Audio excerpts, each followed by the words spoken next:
It's that time of year. In the immortal words of DMX, it's dark and hell is hot, and ain't no sunshine.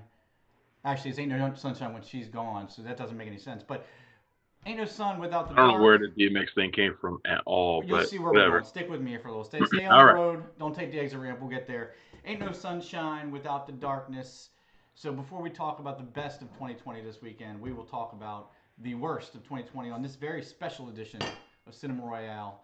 On Yeah. a well, we're recording on a Wednesday evening. So full disclosure, you might have some yelling kids in the background. I've tried to shut that down. Travis might have a yelling cat in the background. He tried to shut There's a that down. We're gonna try and there's a noisy cat behind me. we're gonna try and keep it undercover. All But right. Welcome to Cinema Royale, everyone. We should always kind of do that. Let people know what they're actually listening to in case they big like sign. Oh, that's right. yeah, People in case listening and they not like watching. subscribe by accident. Like, Hell, that's half of our subscriber base. I'm Travis Hobson. That's John Nolan. We're the Punch Drunk Critics. We are movie critics out here in DC, and it is the end of the year. Everybody's rounding up their best of the year list, best of 2020s. Uh, Somebody scared me the other day. They're like, cause I hate December because it's so busy. There's so much stuff to do, hmm and they were like, and it's 2020, so you got to do a best of the decade. And No. I almost crapped myself until I remembered that no, I don't. The decade ends at the nine, and I did it last year. Yeah, you did. Actually, I remember you but for scrambling to do that but last for year. a minute, I was like, whoa, whoa, whoa, whoa. Didn't you do I like was 100 movies on your list, like 10 per year or something like that? I know you did something ridiculous. no, I did the top 100 of the decade. There you go. Yeah, Yeah, 10 per year. I did the top 100 of the decade. So yeah, and that Crazy. was it was hard to believe it's been a year. But then again, I was looking at when I do my best ofs, I look back at every single movie that I saw this year. Somehow hmm I managed to see 187, which I think is a lot for a pandemic year. Yeah. Uh, it's a lot for any year, but it's a lot, especially for this kind of year. Well, and And that's guess, that. Go ahead. guess what the first movie I saw during the year was? Doolittle. No, it was The Grudge. The I forgot that even came out this year. The Exactly. Grudge remake. It's always fun to look back at those first couple of movies at the start of the year because you'll almost always think they came out a year or two ago. Yeah. And Well, I especially this completely year. forgot about The Grudge. I completely forgot about But I know it. that happens pretty much. Like I remember last year, and it's hard to believe it's only been a year. Has it been a year or 2 years since Black Panther came out?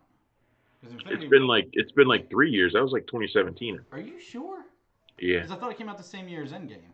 it came out the same year as well. It did, But that was 2019. That wasn't 2019.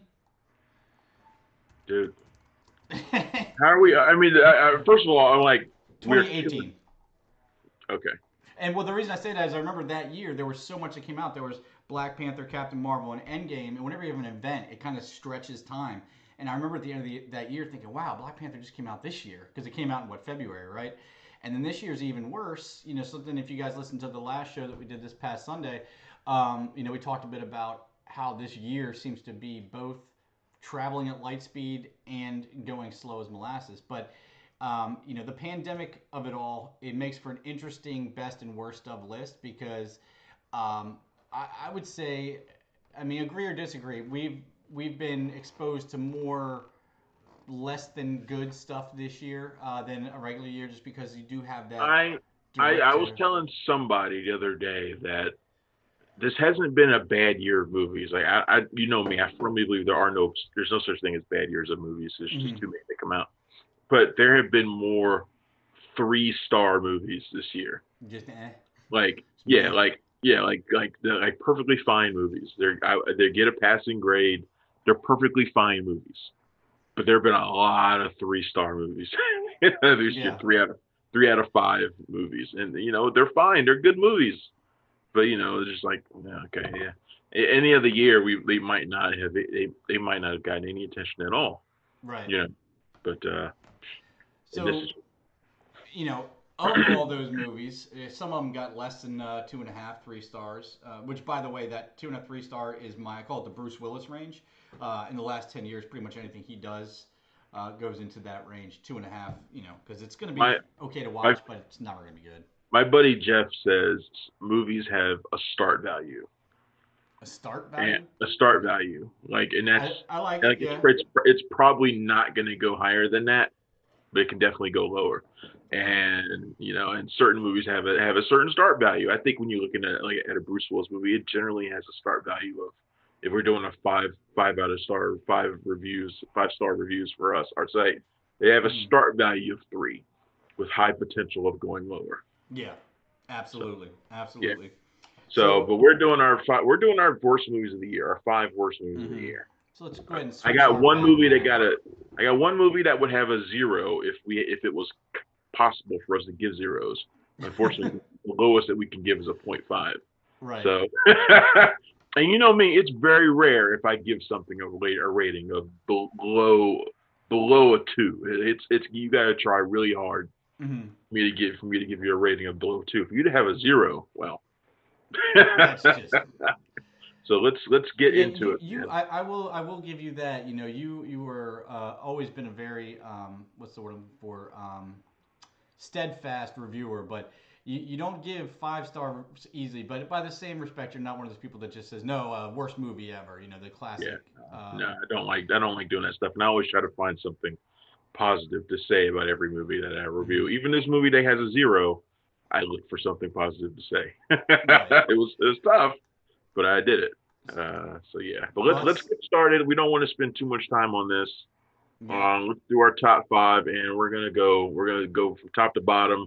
I mean, mine are in no particular order. I don't know if yours are either, but we're gonna go. Not We're gonna really. start with you, John. You do your first one, and then I'll go next. We start with me. Okay. Well, it's actually a duplicate almost of the year before. A real true sign that Blumhouse should stay out of the January and February Oh, I think time I know frame what for this is. releasing. Yeah, last year, not just the release date, but also Lucy Hale, who I'm a fan of. I will admit, but this is 2 years in a row that she's had a Blumhouse stinker. Last year it was Truth or Dare. This year it is Fantasy Island. So Mm, much they could have done with this, but they treated it like Resort Saw. You have Michael yeah. Pena, who really should be an indicator of a great movie. But if you look at his filmography, he takes a lot of crap too. But No, he's just like he's like Damien Bashir to me, man. Like Damien Bashir is an Oscar nominated actor. mhm. When he's great, he's great. When he's bad, he's awful. And it's not even really them that are awful, but Yeah, they make bad they choices. make really bad choices. Right. Michael Pena makes a lot of really bad choices too. Yeah. So yeah, Fantasy Island. Very few redeeming qualities to that movie. Even less when you consider the lost opportunity of where they could have gone with it. So that's my number 5. That's a good pick. That was a solid pick. I was looking at that when I was looking through my movies too, and I was like, man, Island is really bad. Yeah. Yeah. It's almost so bad that you don't even want to include it because it's not notable. You know what I mean? But it's notable in the fact that Except it it's is 2 in a row. notable. Yeah. It is notable. It's a Bloomhouse. Every Bloomhouse is notable. Um, I don't and think you and could it's really say that though, based on their business model of make them as cheap as possible and hope they do well. Now well, they've had excellent results their for movies. I sure, mean, but every movie they make is notable. Like there's not a one that they make that's not notable. Even I mean, they make smaller movies too, and I mean all their movies are smaller movies, but there are some that get more promotion than others. And even those movies are still notable because it's the brand more so than right. anything else. Yeah, I So can get with that. yeah, but Fantasy Island is a double whammy because like you said, it's Fantasy Island. It's a known property. It's Yeah. so and they just really kind of took a swing and missed, Hmm. um, which is funny because just like I don't know if that was before or after Invisible Man, but they had 2 movies really early in the year. One was a big hit, and the other one was a sucker. And you can always So tell by the casting. So you got Lucy Hale in one who's popular enough, but I mean her biggest thing is Pretty Little Liars. And then you have Elizabeth Moss, who's a excuse me, darling Maggie Q is in Fantasy Island as well. in a My friend. secondary role when she's not leading. And let's be honest, she hasn't been award winning ever. um, I know you I like some like I Maggie like Q, Maggie but Q. I I like Maggie Q quite a lot. she was also in Balls of Fury. By the way, if we want to talk about her filmography, she was super attractive in it, but she was in it. Maggie Q So is super attractive. Period. All right, that is my number my 5. first my first one is awful. The Zero movie. It is Love, Weddings, and Other Disasters. Oh, Did you oh, watch that? I didn't. and I'm really glad I And watch did. that. You need to. It is one of those movies. It makes those really atrocious Gary Marshall rom coms like Hmm. New Year's Eve and Valentine's Day. Right. It makes those look like fine art. That's how bad Love Weddings and Other Disasters is. They got the only thing they got right was the disasters part. And the thing is, it has a pretty decent cast. It's got Maggie Grace in it, who I really like. Maggie Grace. She was the one thing that I gave a positive. I said I Hmm. really liked her and her hair in the movie. So, but Diane Keaton and Jeremy Irons are in this, Hmm. and and I was thinking about, and here's how lame the humor is in this movie. It's just so bad. Um, Hello, my cat just winding between my legs for some reason. Um, Here how lame the humor is in this movie. Jeremy Irons plays this stuck up like wedding planner guy, and Hmm. he hasn't been on a date in a long time, so his friends set him up on a blind date. So Diane Keaton walks into the place where he works, and she's literally blind. Hmm. That's the level of humor in this movie. He gets set up on a blind date with a person who's actually blind, and then she proceeds to crash into everything that he's perfectly set up for this really important wedding that he has coming up. That's the kind of humor that you get in this movie. We're going to Abbott And it's like that. Costello. It's like that all throughout. It is so cheap and so bad. Doesn't understand love in any way whatsoever. Hmm. It has all these different stories that kind of weave together, and none of them are charming or cute in any way, shape, or form. It is just, I don't know, man. I don't know. I understand why Diane Keaton is in this because if you look at her resume lately, Hmm. she's in a lot of crap, and she uses her public persona. Everybody likes Diane Keaton as a person, but she uses that to kind of make you forgive the shit that she's in. But Jeremy Irons ain't got no excuse. He's Yeah. got no excuse to be in a movie like this other than he either needed a paycheck, which he shouldn't. He just finished Watchmen. He shouldn't need a paycheck, but there's no reason for him to be in this, and he looks miserable in it. Like he looks like he's having an awful time, and he probably was. So I yeah, mean, it's just one of those movies that is wrong from the very beginning, and you wonder how the production could have made it all the way through. look, I am not an ageist by any means, but just by looking over the stills that I picked out for our little slideshow above our heads here, Mm, it just looked like it looked so wrong. yeah, He looks completely disinterested in a picture that's not even moving. So if he can't hold it together for one frame, how can he hold it together for 30 frames per second? very disinterested. There's a Yeah. scene in the movie where he and Diane Keaton, they spend the night together. Spoilers, they spend the night together, and he wakes up and he's trying to like leave, Mhm. and he leaves a note for her. He leaves a note for her. This blind person, I might add. Oh, He I didn't leaves. even remember that. He leaves a note for her. But before he leaves, he also rearranges the furniture in her house. Is And it, it's not done in a malicious way. It's just like a nervous way. Like he's just kind of because he's never done anything like this before, I guess. So it's just kind of I don't know. But this I don't know what we're supposed to think. I wasn't sure what we were supposed to think of it. It it was just so sounds dumb. it It was sounds like just the dumb. writers of Billy Madison wanted to make Yeah. an older Oh, rom but com. that's the thing. Okay, but that's the thing. The guy who wrote and directed it is Dennis Dugan, the guy who did like every Nick Adam Sandler movie. He did like Little Oh, Nicky and like and so that makes sense Jesus Christ, the then. one where Jack and Jill, whatever he did Mhm. like 10 Adam Sandler movies. Mhm. So yeah, I think he did the Grown Ups films too. So it's like That's that all falls together then. it kind of explains it, but it's not. It doesn't explain why it was greenlit or why he was hired to write it. I mean, he did um, it. He did the whole thing. He wrote and directed it, oh well, as far as I know. then we just got to So blame the studio. That this doesn't is make just any sense. him. So yeah, it was just awful movie. By Yeah. far the worst thing I saw this year, and no doubt. It's It's not so even bad. Everyone watchable. should see it. Everyone should see it. It's so bad. Well, it's funny because that's a good segue to my next pick. Is I'm I've always been notoriously idealistic, I guess you can say. Like I find the good in every movie, and I've always liked Adam Sandler movies. His whole crew, even Rob Schneider and Yeah. yep, I've liked them all. As long as you don't say Nick Swardson. Say Nick Swardson, then No, I'll he be even gets on my nerves. I okay. mean, Nick All right. Swardson is okay in tiny little doses, but even David Spade, I do like in certain places. But this year he proved what everybody's been saying about the Happy Madison Netflix releases with The Wrong Missy, which is Oh, exactly as bad I as you couldn't think watch it it. I is. watched the trailer and I couldn't. I couldn't. I Yeah, so couldn't do it. it's the whole thing is a case of mistaken identity, and Nick Swartzen playing a Isn't it Lauren Lapkus? yeah, Lauren I like Lapkus, her. I like her too. and she plays the titular Missy. But it all you have to know is that the two highest billed people in this movie are David Spade and Nick Swartzen, with no other help anywhere. And then you have names like Molly Sims showing up, and I know casting doesn't Molly always. Sims. Was this Yes, 2000? exactly. That's the next highest person on the billing. The jokes fall terribly short. Next thing you know, you're gonna It's tell me Kylie Minogue showed up for a cameo.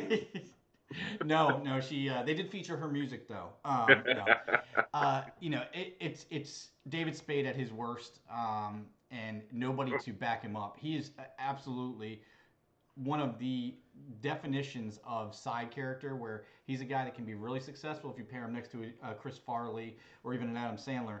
But when you give him his own ship to run, it's going to sink every time. And this is what it I think was. he's just another one of those guys that is just unwatchable. Yeah. To me, he's just I can't. And I get that because Yeah. he's annoying as all hell, and he does need to be supported in my No, opinion. one trick pony, man. I Yeah, he's can't do snarky. it. That's it. Yeah, that's all Yeah. he's got. My movie is it probably would have fit pretty well in like the Adam Sandler, David Spade canon, but it's The War with Grandpa, which and sadly it's got De Niro in it, Robert De Niro. Sadly or unsurprisingly, because we are at what I hope is a tail end of the De Niro plays an old grandpa type period of his career. Yeah, but he occasionally we can use that in a positive way. I mean, he did it for um, Meet the Fockers or whatever. right the Meet the Parents movies, and he can do it Mm-hmm. and do it in a way that's fine. But this is not one of those times. This is him squaring off against his grandson in a it basically over who gets the room in the house. So there's like, first of all, there's zero stakes. There's no Mm-hmm. stakes in this thing at all. It's like who gets the room? Who fucking cares? Um, but it's Robert De Niro, and it's like pants falling down humor is like the extent of what he gets here. There's nothing of any kind of there's nothing in this thing that's funny. Like, period. There's nothing in it. It's funny at all, except for you thinking that what the hell, De Niro? Yeah. What the hell? Last year you were in The Irishman. This year you're in The War with Grandpa. And when you think about that downturn, and I'm not someone who loved The Irishman or anything, but Jesus Christ, I mean, just in terms of quality, you're like, man, somebody's made some poor choices, Yeah. and De Niro has made a lot of really crappy choices to kind of hurt his career a little bit, his standing, but he still finds a way to make good movies too. Mm-hmm. And then stuff like this comes, and you're like, oh yeah, but he's really capable of doing shit that's beneath him. I mean, it's not like he needs the money, and it's not like he doesn't seem the type that has a crippling gambling addiction or This anything. one So, seemed like it was more of a favor. Like I know there's something with the people who made this movie that he's close to them. So this one felt like it was a favor. yeah. But a favor or not, I mean, this is such low quality, low brow material. Um, I mean, literally his pants fall down and like people see his penis. Like Well, it made more that's sense to the me. and that's like the height of the humor in the movie. Right. It And made he's more surrounded sense. by other old people, of course, like Cheech Marin. And yeah, no, Cheech Marin. Cheech is And always showing beautiful up. Jane Seymour's and is still looking almost she looks like she's 60. Like Still that's doing like it. she's still she still looks way younger than she actually is. Right. But she's gotten over to the point where she looks 60. I guess okay. So, but it's just one of those movies. It's like you can make grumpy old men movies that are funny. I mean, Grumpy Old Men is a funny movie. You can make movies about older people that are funny, and this is not one of them. This is just lowest Yeah, common denominator garbage. it made a lot more sense to me once I found out that it was based off a book in the vein of the Wimpy Kid type books. Yeah, So really, you have a movie that's just elevated past that Diary of a Wimpy Kid status because of De Niro, and then it's performing like De Niro, it's performing like it should, and it just seems crappy. That's why you don't ask that favor. You bring the talent in that's befitting of the material. Um, again, if it wasn't Nero, no one would have seen this movie at all, mm. and it Oh probably no, would, yeah. and it might not have gotten made. So Speaking of movies that shouldn't have been made, or at least not that's what made the this way they whole were. episode. That's what this whole episode's about. Yeah. Well, Movies some that of these probably we can say it's okay to make them, but this one really not. The only redeeming thing about this movie is got to be the name of the director, who's got the coolest name of all time, Olivier Megaton. Olivier Megaton, with the Last Days of American Crime, which sounds like the coolest movie in the Oh world. man, I never did see this, and I wanted to see this really bad. It sucks. No, you don't. Yeah, it's. I mean, check out this cast. It's got Edgar Ramirez, Yeah. Michael Pitt, Anna Brewster, Charlton. I never know if it's Charlito. Charlton Copley, and it Yeah. is just a meandering, oversaturated mess of a movie. I mean, The Last Days of American Crime. Just the title alone gets me in there. It's a heist Pretty sure movie. it's based on a graphic novel, isn't it? Yeah, well, it seems like it is. I can't confirm that, but it's about Pretty sure it is. three people who plan on. So the government's going to put out this broadcast signal that takes out crime forever, right? And so they want to get in one last heist before that happens. And I'm okay with that crazy nutso It's plot a, as long as it's a fucking awesome plot. yeah, it's an awesome plot, but it just doesn't deliver in any way, shape, or form. It's 2 hours and 30 minutes long, Oof, and it didn't that need to already be sounds too long. it didn't need to be 90 minutes long. The thing is, a lot of times when you see movies this length that suck, you can make the argument, well, there's a good movie in there somewhere. It just needs to be carved out. But I don't think there was enough in there to actually carve out a good movie, even if you cut it down to 80 minutes. So, Last Days of American Crime, something you can leave off your queue for this year. You know, it's already on worst of all time lists, right? Is it really? Yeah, Doesn't yeah. really surprise me. It's already The only on them. reason it On some of those surprises me is because I didn't think anybody would remember to talk about it. Like it's like I you have bad movies that are just forgettable to talk excuse about. me. Bless you. I was really excited for this movie when it was first announced that it was being made. Mm-hmm. I was excited for it. Usually that's a bad sign when I get super excited for a movie that's supposed to come out and I Yeah. look forward to it, Uh-huh. and then it ends up being Triple Nine or Triple Frontier Even or those weren't too bad though. or Now You See Me. No, but they were always or Sabotage. They're always less than what I would like them to be. Like they're Yeah. always lesser. They're not always shit. Triple Nine is pretty rubbish, but I always get to but Triple Nine was the one. Triple Nine was the one that had the most amazing cast ever. It was like Kate That's Winslet. right. And Eco Yeah, Uwais was in it and all that. Jesus Christ, it had the all star of all star cast Mm-hmm. for some mediocre stuff. But I always expect these movies to be like, because they should be like 4-star, amazing, top of the year movies, and they're just not. Yeah. This is one of those movies that I was like expecting a lot of great things for. Kind of like The Devil All the Time, which came out earlier this year, which is another one of those movies that I was like, yes, I can't wait for this. I cannot wait. And then it comes out, and I was like, Yeah. so. But dang, I feel really bad because this movie, I completely forgot that it had even come out, which just goes to show how much attention I paid to it after after I got Well, all there's excited a for it. reason that you didn't hear anything. Literally, no one was afterwards, talking 'cause- about it. Yeah. I No mean, one talked about it. It's one I- of those. This was on Netflix, wasn't it? Was it a Netflix movie? Yeah, it was Netflix, and that's why Yeah. I'm that's Went the down only the reason I'm memory hole. surprised it's on the worst of list because it's honestly when I caught it I was like, oh, I got a sneaker in there that I can include that I saw this year, and then I was like, well, it's only gonna be a sneaker because nobody's gonna remember this movie enough Yeah. to bring it up. It went down the memory hole like so many Mm. mediocre Netflix movies do. All right, next one for me is I Used to Go Here, which it pains me to put this on the list because you know it has my top draft pick on it, Gillian Jacobs. I mean, it has her in there, Yeah. and it's a movie where she plays a novelist who's struggling to write another book. So Right. she kind of goes back to college for inspiration. And look, it's so bad. John has already left. Uh, and she goes back to college for inspiration, and there's no inspiration in the movie like at all. There's Mm. nothing. There's nothing funny about it in the least. Jermaine Clement plays like a former colleague who's now a teacher, professor. And they have like this kind of love interest thing going on, but there's no real chemistry there. And there's nothing inspired about it. And I sat there watching the movie, and I was thinking the whole time that Gillian Jacobs has not gone anywhere since she made Life of the Party like 2 years No. ago with Melissa McCarthy. And Gillian Jacobs, I watch all of her movies, and she's done some good stuff and some bad stuff. But this is like essentially the same movie as Life of the Party. Yeah. You play someone who goes back to college and is like is the old person there. So Mm. it's like that kind of humor. Like I'm the old person at the party type humor.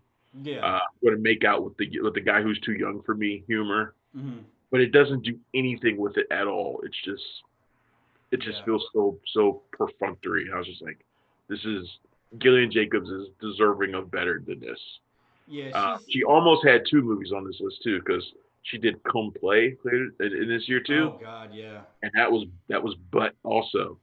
Yeah. And I almost put that on here too, and I was like, two Gillian Jacobs movies on here is just I don't want to do That would be that. close to my list. Come play with, but there's another horror movie that really took its place. But yeah, she unfortunately seems to be falling victim to that Hollywood rule that only one female actress from a successful TV show can be popular afterwards.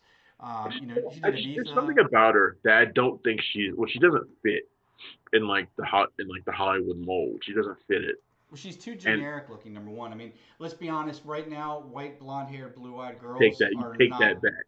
You what. take that back. She is generic. I mean, she's gorgeous. Don't get me wrong, but she's generic. She's a pretty white, blonde-haired, blue-eyed girl with a pointy nose, and that's not exactly what's in demand in Hollywood right now. And moreover, she doesn't seem to be making any choices toward the right place, or maybe she I just isn't don't getting need paid her that to much. be Margot Robbie, but I need her to be. Well, that's who's taking all her roles. Yeah, yeah. No, it's not. No, it's not. I That mean, they got the she same she's look. she is the quirky girl. She's not the hot girl. So, but she's not quirky and I'm trying to think of somebody who would be like the perfect quirky girl role Like Zoe that she would Deschanel play. type. Maybe, Well, see, maybe that's the thing though. She doesn't fit. Like she's she doesn't hot fit enough to be anything. the hot girl, but she's also not so stupid hot that she's a Margot She's Robbie, like too you said. she plays too intelligent Right. to play certain kinds of roles. Now I'm not saying the roles are stupid, like the characters are stupid, but she's very, I would say, thoughtful in her performances. She's That's a kind real of actress. You can that's tell kind of that. what I mean. Yeah, so she doesn't Mhm. really fit. So like when I see her, I think of her on TV. I don't think of whatever the hell she did on NBC. Was it Community? Was that what she on? She was on Community, right? How dare you disrespect that show like that? I don't watch. I've never seen a single episode of that show, It's so but good. I think of her in Love, that Netflix show, which is Hmm. also really funny, but it's like really high minded humor as well. Hmm. That's the kind of thing I think of her as. I don't know. She just doesn't fit anywhere. It's weird. I always think of her in Choke, that Chuck Palahniuk movie that came out years ago.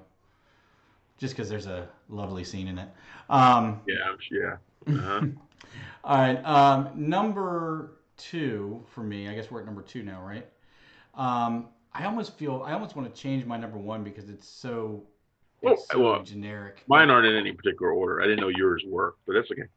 yeah, mine aren't either, to be honest with you, because they're all over the place. Well, actually, yeah, I'm glad you said that 'cause that makes me feel better about this about my number one because it's so generic. But is Books of Blood? Clive Barker. This I Halloween never we saw got a that. real horror fans got a real treat with Hulu and Netflix and all the streaming giants put out a ton of horror content.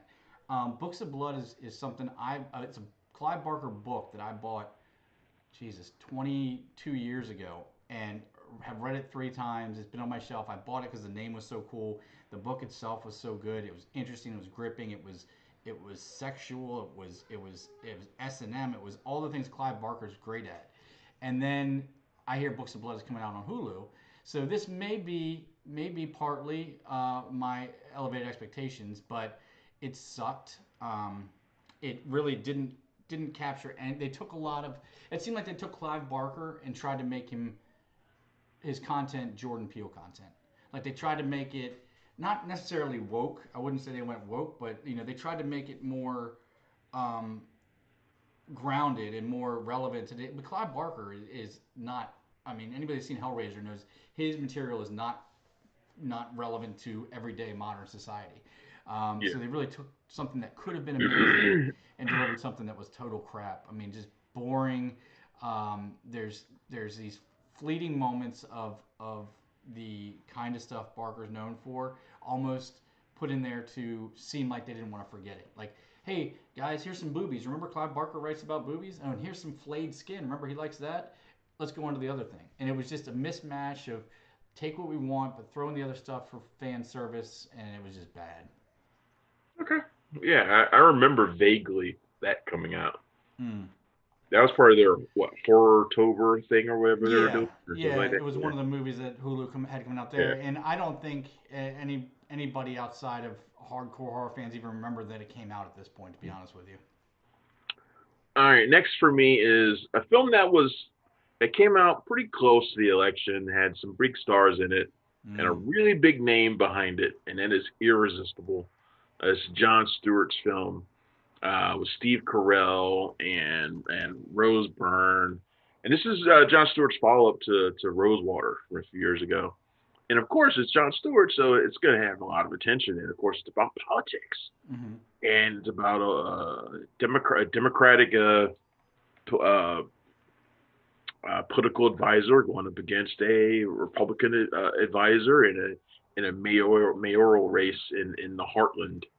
And it's just one of those movies that I feel like if it had come out 5 or 6 years ago in another world, it would be perfectly fine. Mm. It'd be perfectly fine. But our politics is not the politics of this movie now. Like it's one of those movies that has like it's all high minded and it feels it's like if you just do the right thing, then all everything will work out and everything will be everybody always has the best interests at heart of the country, and and it's also one of those movies that does its best to kind of I think unfairly so um, heap all sorts of praise and adoration on people in the Midwest. I think that is richly undeserved for the most part. Mm-hmm. But it's just one of those movies that feels like it is completely ignored the world we live in, like the reality So of what it's we live in it's right now. not reflecting a too hot for TV episode of Jerry Springer. I don't need it to do that. I need it to be real. I Well, need I know, to as be, I'm I saying, need that to be seems that I seems need pretty to close be to real these days. I need to be real. I need to be realistic, Mm. and you make it worse by the fact that it's also simply not funny. I mean, it's also Mm. not funny. Which you can look over some stuff if it's funny, but it's not funny. Steve Carell is insufferable in it. Rose Byrne is just Oh, like you got to rewind on that. Steve Carell, insufferable. Steve Like Carell. I haven't seen that or heard that since the very first season of The Office. Like how is? Steve Carell is insufferable in this Oh, movie. man. He's playing this like I said, Democratic political advisor. Mm-hmm. So he's coming into the heartland, the Midwest. I think it might have been Wisconsin or Kansas. I can't remember. But he's coming in, They're all interchangeable. you know, this liberal guy from the East Coast. He's coming in there. He's pretending to be one of them, and so Mm. he's like talking like he's about to go fishing or hunting and all this kind of crap. And it's just one of those. It's one of those so fake. Kind of, is one of those performances that is so fake, and I know his performance, the characters is intentionally fake, Mm-hmm. but it's also that kind of portrayal is also wildly antiquated. Yeah, it is. Yeah, a lot has changed in the last 5 years. It seems, Which from is what you're saying, it seems like it was written 7 or 8 years ago, and just doesn't. yeah, it's kind of what I mean. Like it seems like it was written for a different politics of a different time, and I don't need that movie. The '90s But even. if you're gonna make that movie, make it funny. At least like in the prom, like the prom has characters like that too. They're not Hmm. politicians, but they're progressives coming into a midwestern town and kind of trying to upend their values. Right. And at least they are knowingly uh, knowingly self obsessed. You know, Hmm. it's not like that in this movie. This movie's trying to impart lessons and messages, and it's just not. It doesn't work. It's a crazy misfire for Jon Stewart, and it makes me think that he's been away for too long. He needs to come back and do something. I think he already Yeah. has. Like, I think he has a show now, or that he's either started or is about to start. I think he needs to get his feet back into this politics thing again before he goes out and starts making movies about politics. Sounds like almost like he's making movies from the last time he was really deep into it. Maybe. So, um, so my last entry on the list is probably the most generic, and it's probably going to be on all, if not most, worst of lists of the year, and that's Tony Stark talking to animals in Doolittle. I thought this was honestly, it seemed like such an obvious home run. I mean, he was charming and perfect and intelligent and all those things in Sherlock Holmes, which was time era appropriate to this movie. We know how awesome he is as Tony Stark, and then you put him into the Doolittle role, which is essentially a goofier Sherlock with animals instead of people, and it just didn't work. I'm assuming you saw this, obviously, yeah. Oh yeah, no, I saw it. Awful, I terrible. a lot of times with movies like this, I can see how audiences would go in and like it, and just kill 90 minutes, turn your brain off, have fun, but it's just it, gross out comedy with gorillas, and they took I the don't know what you mean by gross out comedy. Just because they were digging in a dragon's ass with some jewels or something, I don't know why you think that's gross. I mean, we obviously have different levels of grossness, but I mean, it's just everywhere it could have failed, it did. And then on top of that, some of the visual effects weren't even hitting. The visual effects are crap in that Yeah, movie. They're I not. They're feel not. They're like, not good. well, The I voice gotta be work nice wasn't about good. something. The adventure itself was not. I don't know. It didn't feel epic for the way they were trying to make it look like an epic. Because the thing about this version of Doolittle that you didn't mention is that it's they tried to make it seem like it's like they're going on this big Lord of the Rings esque adventure. Mm. And if you remember the promos, and I'll never forget the promos, they even had like a gold ring in the Doolittle name. It's like they Yep. tried to make this thing seem like it was this huge fantasy fairy tale adventure, and it Mm. really wasn't. I mean, it really didn't feel very large at all. It didn't feel like anything. But it wasn't Yeah. funny either, and the like I said, the CGI was bad, and I couldn't half understand what Robert Downey Jr. was saying half the Which didn't time. make He any was sense. He already had using a an perfect awful. actor. He could have just been Sherlock Holmes. Yeah, Just done the he same could have. thing. I He don't could get have, it. but he seemed like he was mumbling his way through it. And for a movie that he has been behind this thing for years, this project was kicking around forever. He didn't seem all that interested to me. You would have And if I didn't it know could just be better. talking CGI. Talking to CGI, that kind of stuff, Mhm. that kind of stuff. Not every actor can do it, and me, I imagine it's probably really hard to get interested day after day doing But it. you're talking But he about the did seem first man of Marvel. I mean, I can't imagine he hasn't had a lot of experience with that. the And Marvel movies are almost always people he's talking to. fair enough. Yeah, yeah, yeah, It's that's not, true. it's not like there's a whole bunch of CGI monsters running around in Marvel. There's Yeah. not. So Um, I don't know. plus It's Marvel's paying him like $50 million a movie. He better be into it. That's true. If you didn't know better, you wouldn't have thought that he had any interest in this role at all. And just real quick, three that I wanted to include because I want to throw shade for really. One of which is I'm surprised is not on your list. Coffee and Kareem, Robert the Bruce, Brahms the Boy Too. Those three are my. I what didn't was feel the they were one? very good. What was the one after Coffee and Kareem? Robert the Bruce. Okay, I liked Robert the Bruce, so I'm Yeah. not. That wouldn't have been on my list. In fact, it very nearly made my most overlooked list. Yeah. Yeah, but I didn't. No, I liked it. Maybe I'll have to give it another look, but it was on It my. I felt keep like a pad for everything it I think is horrible it throughout the year. felt like another chapter in the William Wallace saga. I really liked it. After Hurricane. Anyway, Or but, Braveheart. but Coffee and Cream, yeah, that one was just barely didn't make my list. Trust I'm me. surprised. Because you're usually not too vocal about hating Coffee and movies. Cream is wildly unfunny. I mean, it Hmm. is. I remember watching that shit at like 3 in the morning or something. Whenever I watched it, did my review, I was like, "Good God, Yeah. woof, that was tough." Um, fast paced and tough. So I was like, Yeah. "Oh man." My the last one for me is a spinoff of a beloved film. Almost a Oh sequel yeah. to a beloved film. A sequel that should not have happened, or a spinoff that shouldn't have happened. However you want to look at it, it is the Jesus Rolls. The Jesus Rolls. John The Jesus roll. Arturo's unfortunate spinoff of the Big Lebowski, in which he's back as Jesus Quintana, Jesus Quintana, Hmm. and he goes off on this sex-fueled, crime-fueled adventure. Um, and I don't even really know what to say about it, except I feel bad for anybody who rented it or bought it thinking they were going to get the Big Lebowski. Like I feel really bad for them because Yeah. what they got was this unfocused road trip with random sex acts and weird characters who just kind of pop in and out, don't make any sense. John Hamm is in this for some reason. I don't remember why. He's like I the mean, king of cameos these days. He I don't shows know. up in a lot of stuff. There's so many people that show up in this. Audrey Tautou, who I love, Hmm. is in this as just this chick who's promiscuous. That's like her only trait is she's Mm. promiscuous. Bobby Cannavale is one of those guys that when he's really good, I think he could be great.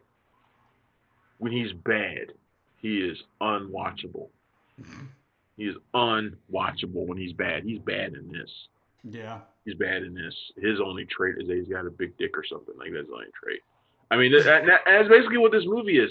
Well, that's equal opportunity though. Susan You've got. Sarandon is in this. Mhm. Susan Sarandon is in this. She plays a convict who gets let out of prison, Mhm. and what she does is she's so kind of I don't know if it's traumatized over the experience, or whatever, but she like fucks both guys Mhm. and then kills herself, and that was it, and I was like, well, what the fuck was the point? I mean, This what's is the a point? comedy, right? That's just it. It's not a comedy, but it is. It's trying to be funny, but it's not. Wow. But it's more serious. It's based on a French movie, whose name has slipped my mind. That's the first Um, problem. yeah, he's based on a French movie. At least I can't remember the name of it. But it's not really meant to be just a straight comedy. It's meant to be like a dramedy. It's meant to be a little bit of both. It's certainly more serious in its intent than the Big Lebowski. Mhm. But there's a reason why the Coens wanted nothing to do with it. Like the Coens were like, yeah, if you want to go make it, go ahead, but we ain't putting our name anywhere near it. I mean, this seems to me a lot like his movie Fading Gigolo, almost like a. Oh, Do you remember that? It was like yep. at least it's Oh yeah. similar themes, Oh yeah. um, where John Turturro just wants to be a sex god in his later I years. It think that's seems like. it. Yeah. There's actually, I mean, the movie goes out of its way to forgive Jesus too, because remember Mhm. in the Big Lebowski, he's like a pedophile. Yeah. Yeah. So like the first 5 minutes of the movie is them like clearing his slate in the most like ham-handed way possible, so that you can feel okay about following the misadventures of this guy. Right. And it's like it's like you didn't have to revisit this character, you know. I mean, you could Yeah. have just done something entirely different. Or you could have left it be. But It could have been left be. he then proceeds to continue to just be a creep, though. Hmm. Like throughout the entire movie, he's a creep. He's. I mean, so you fully believe whatever he was charged with before. Like you still fully Yeah. believe it. He's just an awful person. He's just an awful Oh, person. It's just like I said. I feel bad for anybody who has. With the funny thing about it is, I want to see if I can show you this. So I'm sitting here talking about the Jesus rolls, and it's in my line of sight. hmm. Right? What did they send you? It's in my line of sight because it's here in the trash. Oh. It's just sitting there in the trash. It's been there for a while. I just haven't uh, thrown it out yet, but it's just where it there. sounds like it belongs. Yeah, I mean that's the worst thing about this is the Big Lebowski has such diehard fans, such a cult following that you're better off leaving well enough alone because all this is if you take it and you go in a different direction like this or you give a crap movie out, then you're just taking money from people because you know they're going to see it based on the Big Lebowski, even if it has nothing to do with it, and you're just stealing their money if you don't deliver. Yeah, So shit. that is the worst of Those are 2020. our Hopefully, worst. 2021 Yes. has much less to choose from when we do this show again next year. But for the best, check out number one. Check out the site. I'm going to bring up the title card in just a second. But we will be doing our best of 2020 in lieu of a regular show on Sunday. So that usually goes up Monday morning. So listen for it then. Up there on your screen, you can see if you're watching on YouTube. Again, we'd appreciate if you guys would like and subscribe to the channel. If you're listening on Spreaker, Apple Podcasts, or wherever else, just make sure to subscribe. And if you can leave a review for us, that would be amazing. We would greatly appreciate that. We're going to put up our Punch Drunk Critics Best of 2020, where we have everybody pitch in a little bit and do a list of their best movies of 2020 at www.punchdrunkcritics.com. Travis is doing all kinds of best of lists this time of year, so make sure to check that out every day. Yeah, On Twitter, I'm doing two lists. you're doing two lists. It's still double the amount of anybody else. And one is already done. One is already done. The best overlooked films of 2020 is up right now on the site, and I'll do my top 20 of the year in the next few days. I'm gonna try to have it done by by Monday as best I can. So it's just kind of a lazy week, if I'm honest. I'm just not doing Hey, much. we all need a week like that every now and then. And our writer Khalil, who's guested on the show with me before, he just posted up his top 25 shows of the year. So that's a really good read if you have a second. So on Twitter, the site is at PDC Movies. Travis is at Punchy Critic. I am at Punch Drunk John on Twitch. Travis is at cinematic_enforcer. If you guys have any tips, questions, if you want to try your hand at writing and think you can be an asset to the PDC team, info@punchdrunkcritics.com. You can email us right then with anything you have. Tips, questions, just to tell me I suck, whatever you want to do.